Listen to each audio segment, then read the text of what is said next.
Bismillah, Assalamualaikum warahmatullahi wabarakatuh. Waalaikumsalam warahmatullahi wabarakatuh.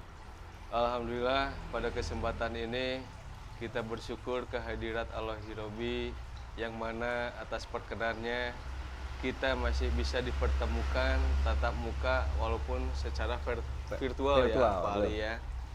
Nah, pada mata kuliah agama ini sekarang kalian akan diajak mengenai masalah bagaimana mengenal diri kita sendiri ya Pak Ali ya. Betul. Nah, jangan sampai kita selalu mengenalnya adalah kepada orang tapi lupa terhadap dirinya. Nah, apa yang kita sangkakan, Betul. apa yang ada dalam diri kita nanti akan dikupas tuntas oleh Pak Ali ya. Nah, karena di mata kuliah agama ini kita hanya berdua ya, sama saya sendiri Agus dan ini Pak Ali. Iya, ya. betul. Untuk berikutnya adalah saya langsung aja akan diberikan kepada Pak Ali waktu dan tempat, silahkan untuk mengupas tuntas masalah bagaimana kita cara untuk mengenal diri sendiri. Betul. Assalamualaikum warahmatullahi wabarakatuh. Bismillah, alhamdulillah, wassalatu wassalamu ala rasulillah Sayyidina Muhammad ibn Abdillah, la haula wala quwata illa billah. Selamat berjumpa lagi di pertemuan yang kedua. Yang kemarin kita sudah pembukaan dengan dosen utama kita, senior saya, guru saya, Pak Haji Agus Setiawan. Nah, dan pada kesempatan ini saya Ali Romli diberikan untuk menyampaikan tentang pengenalan diri. Walaupun ini hal yang sangat besar, tapi tidak bisa diceritakan seluruhnya. Kemungkinan akan sedikit saja di sini karena memerlukan beberapa pertemuan. Jadi, hal yang tersulit bagi seorang manusia itu adalah mengenal dirinya sendiri.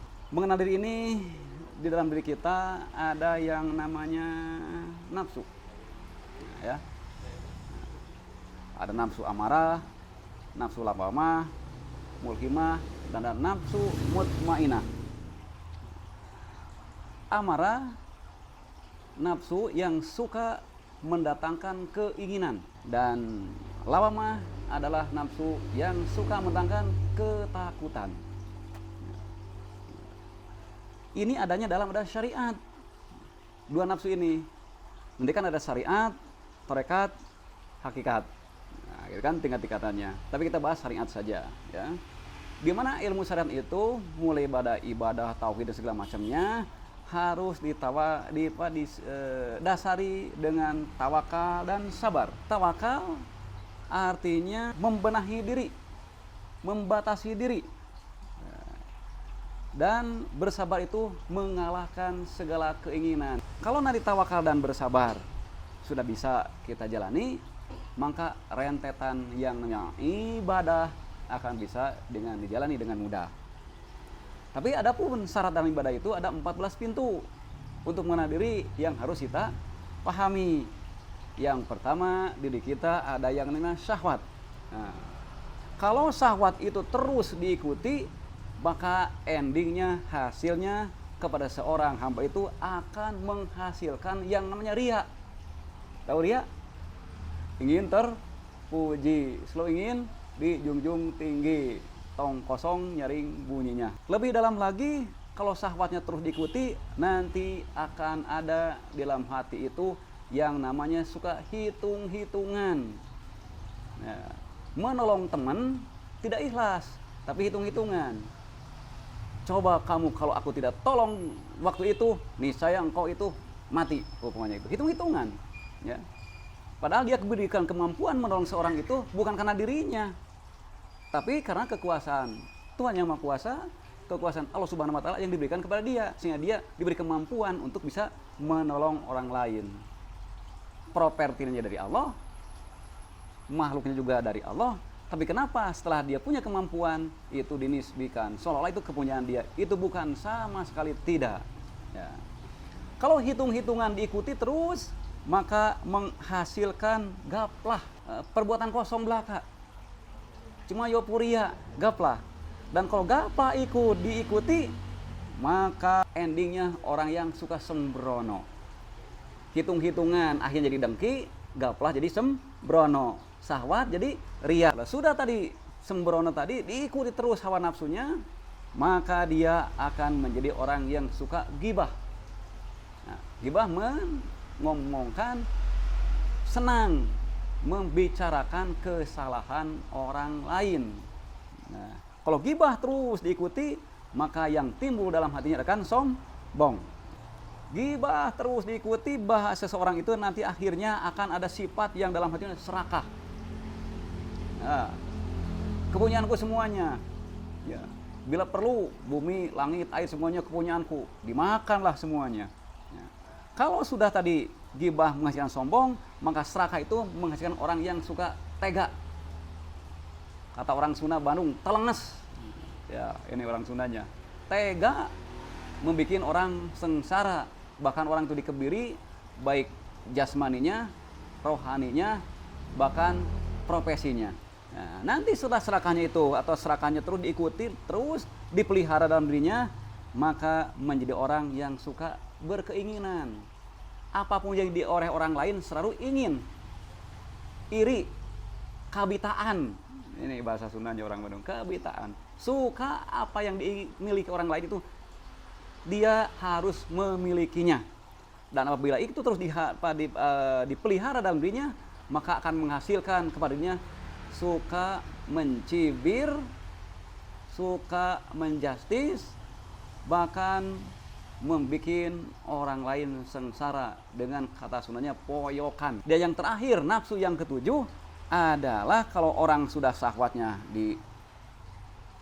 tidak dikekang, dia suka hitung-hitungan, berbuatan gaplah, suka gibah, serakah, berkeinginan, dan terakhir adalah bodoh.